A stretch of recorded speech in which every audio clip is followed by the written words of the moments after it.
Bonjour conducteurs et futurs conducteurs, j'espère que vous allez bien. Moi ça va super bien et comme toutes les autres semaines, aujourd'hui je suis heureuse de vous retrouver pour une nouvelle vidéo formation. La semaine dernière, nous avons parlé de croisement et aujourd'hui nous parlons de dépassement. Donc tout au long de cette vidéo, je vais vous dire ce qu'est le dépassement, je vais vous expliquer également les conditions pour effectuer un dépassement en toute sécurité. Et enfin, je vais vous parler des dépassements qui sont dangereux.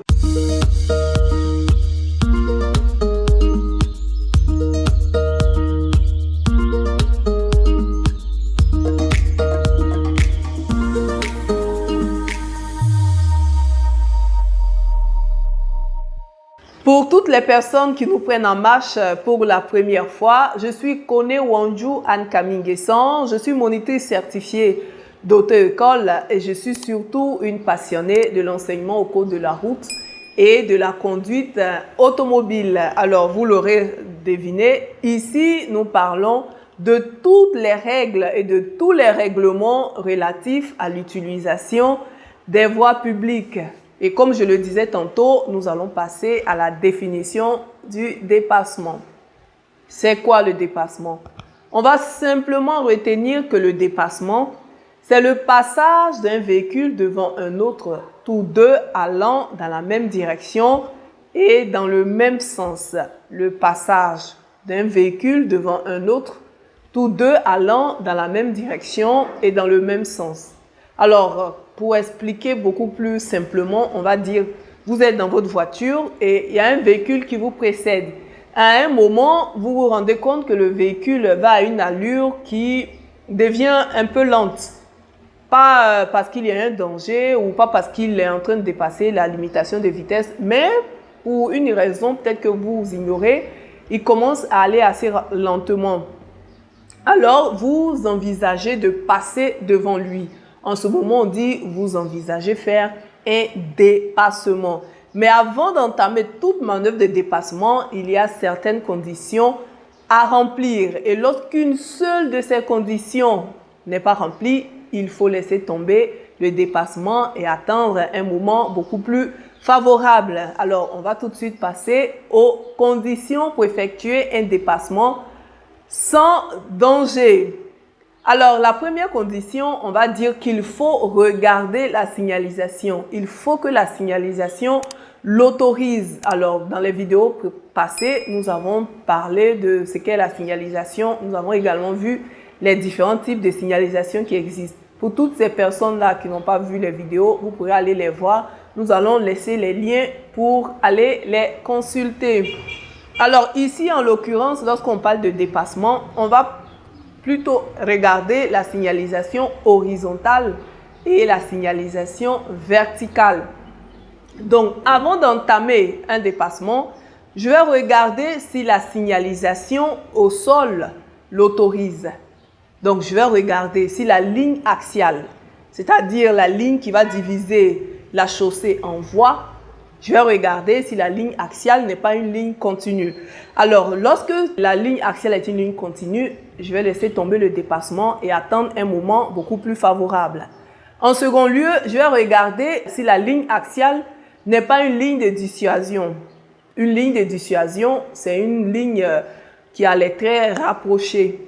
Donc, si c'est une ligne de dissuasion, je vais également laisser tomber le dépassement. Mais il faut dire ici que lorsque c'est une ligne de dissuasion, le dépassement des véhicules lents ou très lents peut être autorisé. Je vais également regarder si je ne suis pas en présence de flèches de rabattement. Les flèches de rabattement qui sont toujours au nombre de 3 peuvent être sur la ligne axiale ou dans la voie de gauche. Lorsque j'aperçois la première flèche de rabattement, automatiquement, je vais laisser tomber le dépassement et attendre toujours un moment beaucoup plus favorable pour entamer la manœuvre de dépassement. Alors, après la signalisation au sol, je vais également regarder si je ne suis pas en présence d'un panneau qui interdit le dépassement. Donc, ces panneaux-là, on peut en rencontrer deux, celui-là ou celui-ci en ce moment. en fonction du véhicule dans lequel je me trouve, le dépassement va être interdit. Après la signalisation, on va passer à un autre point et cette fois-ci, nous parlons de visibilité à l'avant ou à l'arrière. Donc, avant d'entamer toute manœuvre de dépassement, je vais regarder si la visibilité à l'avant est suffisante. Ça veut dire quoi? Si par exemple, je suis sur une route à double sens, je vais regarder par exemple si un véhicule n'est pas déjà en train de venir. S'il y a un véhicule déjà dans la voie, je vais laisser tomber le dépassement et attendre un moment beaucoup plus favorable. Je vais également regarder à l'arrière et voir si aucun véhicule ne s'apprête à me dépasser. Je vais regarder à travers les rétroviseurs pour voir si un véhicule derrière n'a pas déjà mis son clignotant ou un autre, ou s'il n'est pas déjà dans la voie de gauche en train d'effectuer son dépassement. Si c'est le cas, je vais laisser tomber la manœuvre de dépassement. Donc voilà pour le second point. En troisième point, je vais également regarder si l'allure de mon véhicule autorise le dépassement. Vous êtes d'accord que en fonction de l'environnement, une vitesse va être autorisée, une vitesse va être imposée. Je vais regarder si l'allure de mon véhicule me permet de respecter le dépassement. Si c'est le cas, le dépassement peut être possible. Sinon, je laisse tomber le dépassement. Je vais également regarder si la distance de sécurité qui me sépare du véhicule à l'avant est assez suffisante pour éviter d'accrocher le véhicule qui me précède. Alors voilà au niveau des conditions. Je vais également regarder si je ne suis pas dans une intersection non protégée. Une intersection non protégée, c'est une intersection où par exemple, je vais être appelé à céder le passage à droite. Si c'est le cas, il faut faire attention. Alors voilà ce qu'il faut retenir au niveau des conditions avant d'effectuer tout dépassement. Donc pour récapituler, on va simplement retenir que pour effectuer un dépassement, il faut que toutes les conditions que je vais citer maintenant soient remplies. Lorsqu'une seule de ces conditions n'est pas remplie, il faut laisser tomber toute manœuvre de dépassement. Alors, ces conditions sont d'abord, je vais vérifier la signalisation pour voir si elle autorise le dépassement. Je ne dois pas être en présence d'une ligne axiale continue. Je ne dois pas non plus être en présence d'une ligne de dissuasion, ni devant des flèches de rabattement, qu'elles soient sur la ligne axiale ou dans la voie de gauche. Je vais également regarder si j'ai une bonne visibilité à l'avant comme à l'arrière. Je vais regarder si je ne suis pas près d'une intersection non protégée. Et je vais également regarder si l'allure de mon véhicule respecte la vitesse imposée à ce moment précis. Et enfin, je vais regarder si la distance de sécurité qui sépare mon véhicule de celui que je m'apprête à dépasser est suffisante. Donc voilà au niveau des conditions. Et comme je le disais tantôt, lorsqu'une seule de ces conditions n'est pas remplie, il faut laisser tomber la manœuvre de dépassement.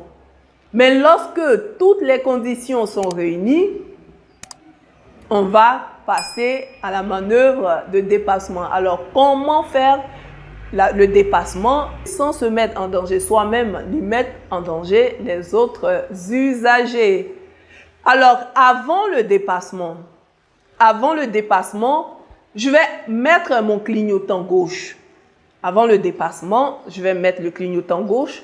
Et lorsque je suis en agglomération, et si c'est vraiment nécessaire, je vais klaxonner légèrement pour attirer l'attention de celui que je m'apprête à dépasser. Comme je dis, klaxonner légèrement et si vraiment c'est nécessaire.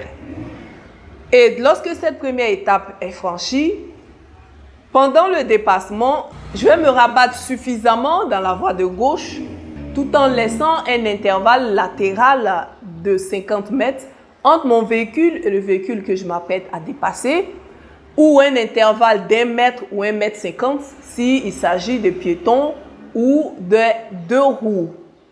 Lorsque je me rabats suffisamment dans la voie de gauche pendant le dépassement, je vais accélérer tout en respectant la limitation de vitesse. Je vais effectuer mon dépassement et avant de me rabattre, je vais regarder dans mon rétroviseur intérieur et voir totalement, entièrement le véhicule que je viens de dépasser, mettre mon clignotant droit après le dépassement et ensuite me rabattre dans la voie de droite. Et lorsque je suis dans la voie de droite, je vais enlever le clignotant. Donc voilà les différentes étapes pour effectuer un dépassement en toute sécurité. Donc je vais récapituler. D'abord, je vais mettre mon clignotant, avertir celui que je vais dépasser par un léger klaxon si vraiment c'est nécessaire, me rabattre suffisamment dans la voie de gauche, accélérer tout en respectant la limitation de vitesse, dépasser le véhicule qui me précédait. Après, lorsque j'aperçois le véhicule que je viens de dépasser entièrement dans mon rétroviseur intérieur, je vais mettre le clignotant à droite et je vais me rabattre dans la voie de droite. Et enfin, je vais enlever le clignotant. Voilà donc comment effectuer un dépassement en toute sécurité. Donc, après comment dépasser, nous allons maintenant passer aux différents dépassements dangereux. Alors, en premier point, parlant des dépassements dangereux, on va parler des dépassements dans les virages. Le dépassement dans un virage est très dangereux parce qu'on n'a pas une bonne visibilité. Le dépassement également sur les côtes est interdit, dangereux parce qu'on n'a pas non plus une bonne visibilité. Il est également dangereux, interdit d'entreprendre une manœuvre de dépassement lorsque les conditions climatiques ne le permettent pas. On va parler par exemple lorsqu'il y a le brouillard, lorsqu'il y a la pluie, lorsqu'il neige pour les pays où il neige. En somme, lorsque la visibilité n'est pas suffisante, il faut laisser tomber la manœuvre de dépassement. Donc voilà en quelques mots les différents types de dépassements qui sont dits dangereux, voire très dangereux. Avant de passer à la conclusion, on va simplement retenir qu'en Côte d'Ivoire, le dépassement se fait toujours par la gauche. Le dépassement se fait toujours par la gauche. Mais il peut arriver que le dépassement à droite soit toléré seulement et seulement si le véhicule que je m'apprête à dépasser a manifesté l'intention d'aller à gauche par exemple. Et si j'ai suffisamment de place à droite, en ce moment, je pourrais effectuer le dépassement à droite. Sinon, comme je viens de le dire, le dépassement doit toujours se faire à gauche.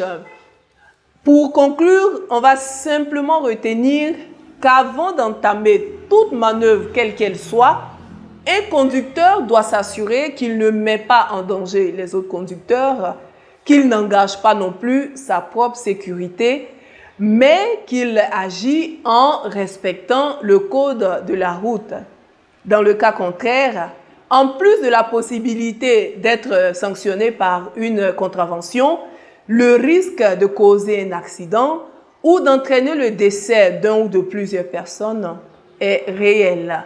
Alors, soyons prudents sur nos routes. C'est la fin de cette vidéo formation. J'espère vous avoir donné quelques informations utiles dans la préparation de votre examen de code. Merci d'être resté avec nous. N'oubliez pas de liker, de partager, de commenter. Si certains points vous semblent encore flous, n'hésitez pas à nous laisser en commentaire ces questions. Nous allons nous faire fort de vous répondre. J'ai été très heureuse d'être avec vous. On se revoit la semaine prochaine, si Dieu le permet, pour une nouvelle vidéo. Et cette fois-ci, nous allons parler de visibilité. Merci et soyons prudents sur la route. Respectons le code de la route car ça peut sauver des vies. À très vite.